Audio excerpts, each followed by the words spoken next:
We know that dementia impacts 2/3 of women, so more women than men are impacted when you're looking at the overall population, and that's people living with dementia and developing dementia. But when you think about it from a caregiving lens, again, women tend to be more impacted because they tend to be caregivers. What does gender have to do with dementia? I'm Andrea Gunraj from the Canadian Women's Foundation. Welcome to All Right, Now What? A podcast from the Canadian Women's Foundation. We put an intersectional feminist lens on stories that make you wonder, why is this still happening? We explore systemic roots and strategies for change that will move us closer to the goal of gender justice. The work of the Canadian Women's Foundation and our partners takes place on traditional First Nations, Métis, and Inuit territories. We are grateful for the opportunity to meet and work on this land. However, we recognize that land acknowledgements are not enough. We need to pursue truth, reconciliation, decolonization, and allyship in an ongoing effort to make right with all our relations. The link between experiences of discrimination and your health and wellness is undeniable. It's all about the social determinants of health. Discrimination based on gender and other connected factors like our race and ability impacts our health in so many ways. For example, we get treated differently based on our gender in healthcare settings. Our access to relevant health services and options differs wildly depending on our gender. Even the medical research that gets funded and acted on depends on our gender. In honor of International Day of Action for Women's Health, we're focusing on gender and health matters we may know bits and pieces of, but probably need to learn more about. Our guest, Dr. Saskia Sivanathan, is a healthcare leader and advocate building strategies and solutions for older adults.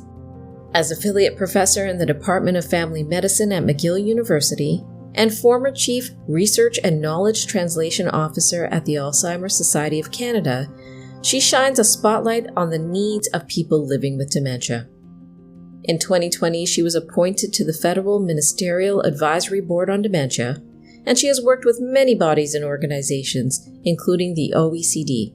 Dr. Sivanathan is a neuroscience and health data scientist who has contributed to several international publications, articles, and reports. I am a health service researcher. I really focused mainly on using data, so really I'm a data scientist. My specialization is in dementia. I think my passion has always been around helping older adults, especially people living with dementia. It started with wanting to help them navigate the health system better, but as I started working and learning more, I realized the system itself needs work, and so I've shifted a lot of my focus to working at a systems level. I'm the former Chief Research and Knowledge Translation Officer at the Alzheimer's Society of Canada, and previous to that, I worked at the WHO. And again, it goes back to that passion of wanting to really serve and work with people living with dementia, but to be able to build a more resilient system and a pathway of care. I'm quirky overall, so you'd have to get to know me better, but I think the story that might help people understand a bit more about my own journey is back when I was a grad student at McGill. I was looking for a place to rent and got into this lovely apartment. As it turned out, it was for older adults only. It was a seniors rent-controlled building, and they just happened to open it up for me. I became really good friends with my neighbor, Vince. He had early dementia, and I became basically his proxy caregiver. He had no family, and so I just started filling in the gaps. That's where I really recognized how poorly our system is set up as we age. It's not meant to respond to aging needs, but it definitely wasn't set up for anyone living with dementia. Changed the entire trajectory of my career. First things first, what is dementia? And what's the gendered story of dementia? Such a great question, an important one, and also one where I'd say we have not done a good job and don't have a lot of research or evidence or data around. But let me take that step back and first answer your question, what is dementia? Think of dementia the way you would think about heart and stroke issues or cancer. It's a big term. It's an umbrella term for almost 400 diseases under that umbrella. And so people don't recognize or often understand that. They think it's one disease type. The most common form of dementia is Alzheimer's disease. So that's what you hear about the most. But there are a range of others. The next most common is vascular dementia. So it's a dementia that happens usually after a heart event, a vascular event like stroke.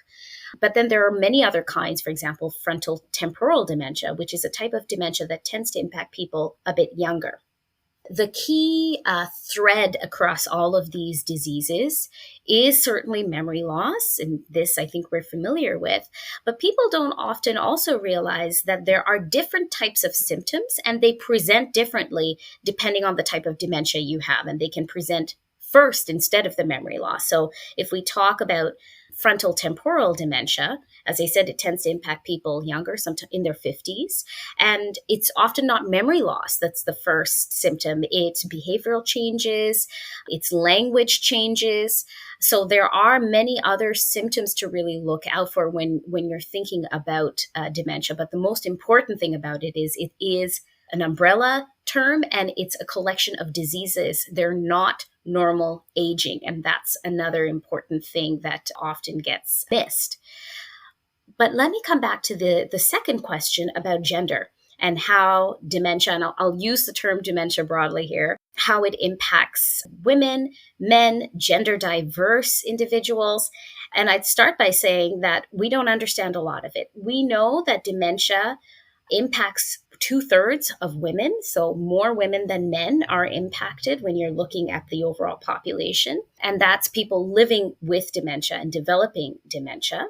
But when you think about it from a caregiving lens, again, women tend to be more impacted because they tend to be caregivers. Now, there's sex and there's gender. So we're talking about it here from a sex difference. And what we had all been an assumption for a long time is that women were developing dementia because they probably live longer, and so the higher likelihood of developing dementia. But there's a huge body of evidence now demonstrating that that's not just the reason. It is part of the driver, but there's a range of other things. So, for example, hormonal differences that might be impacting the risk of developing dementia, brain structure differences, even brain functionality differences. There are biological drivers that are potentially causing those differences. And then there's gender differences as well. There's opportunities that would have impacted risk over a lifetime, and that could also drive some of the differences that we're seeing. I talked about more who was experiencing dementia. And when I talked briefly, I mentioned caregivers. So right now, there are just over 750,000 Canadians who are living with dementia. But the projections over the next 25 to 30 years is that that will go up to 1.7 million. So it's a big increase. And there was a series of reports that were recently launched from the Alzheimer's Society, and that was implemented while I was there because I realized as a woman and a person of color that we didn't really understand very much about how dementia was impacting us from a gendered perspective and how dementia was also impacting us from a ethnic and racial diversity perspective.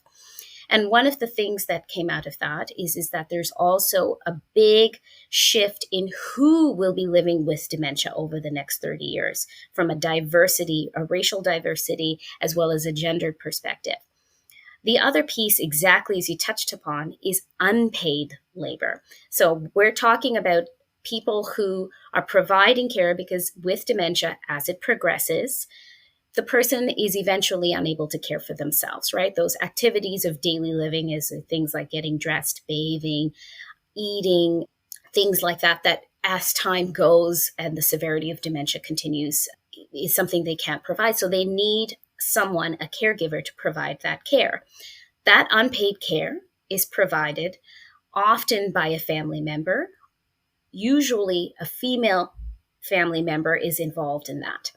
But there's also paid care, and that's care in long-term care, in residential care, and that also is predominantly female driven. And it's also women of color who are providing that care. So there's a lot to unpack in those different levels. And I think the whole thing that is really something that needs to be explored more is what's called the care economy. This is care that comes at a cost. So when a woman chooses to provide care to a loved one, she is also stepping away from career prospects, might be taking the pedal off of that trajectory of accepting promotions and really moving up. That's part of the paid economy that is measured, but that unpaid economy is equally important and unmeasured. And then, of course, there are children also. So that we talk about a sandwich generation where you're providing care for young children and for older adults. And how do you navigate and manage that? That same economy gets reflected in paid care, in long-term care and residential care, where, frankly, what we pay, they're often called PSWs, personal support workers, hasn't really been explored in terms of that value add and the quality of life that is supported over time. And then we also haven't talked about gender diversity and the LGBTQ plus community and how they experience dementia. So there have been some fantastic reports that have come out recently, especially from an organization called EGAL, that have started exploring that a bit more and doing some fantastic work, because there's fear when anyone is thinking about dementia. That's part of the stigma of that disease, that fear of losing your identity. And that's triple fold for someone from the LGBTQ plus community, because it feels like you're being put back in the closet, right? You're losing that identity that you had to work so hard to be able to speak about and be open about. And then the kind of care to support that is just not even considered when we think about long-term care, residential care, and that overall continuum of care. So there's a lot to unpack, I think, generally around the differences from a gendered perspective and a sex perspective. But for me, as a data scientist, I think what really drives a lot of my motivation to continue to do this work is that we're not measuring it. We're not thinking about it. And so when we're doing clinical studies, how carefully are we thinking about recruiting the right number of participants from a sex, from a gender perspective, from a race, ethnicity perspective? That representation is hugely important when you're then translating that into the kinds of treatment and care over time that's so important. Would you say we're doing better recognizing the way dementia impacts us differently depending on who we are? What needs to change? I think there's been a huge movement more recently to consider and think about things from an intersectionality lens. So I don't want it to be all doom and gloom. It's not. Certainly, it's more on the radar. And I think that's just recognizing the multifaceted identities that we all have and that we bring to the table, and that those influence the overall trajectory of the disease, how we experience care. And I think if you read the news, you'll see, of course, a lot of the negative experiences, and they're accurate and they do exist. But there are also very positive experiences if you're thinking about interactions, especially within residential long-term care, where they're starting to have recognition. For example, let's talk about a person of color who maybe has a different religious background, and the first language is not English anymore, especially with dementia. As that progression happens, you lose that most recently learned language. So there's a whole host of intersectional identities to consider there in the way care is provided. And so this is where person-centered care becomes so important to the way each person is treated. It's almost like tailoring and personalizing the support that you're providing. I lived in long-term care for a few weeks because I wanted to understand the experiences of people who are living there, especially people living with dementia. And there was this gentleman that I met. He was Sri Lankan Tamil, did not speak English anymore. He was one of the few people of color and also one of the few men. Since he had been there, the staff had barely heard from him. He never really spoke or interacted with them. And he was termed, behaviorally difficult. This is language that's used when, with dementia sometimes, we don't understand what the person might be trying to communicate, and it comes out in their behavior.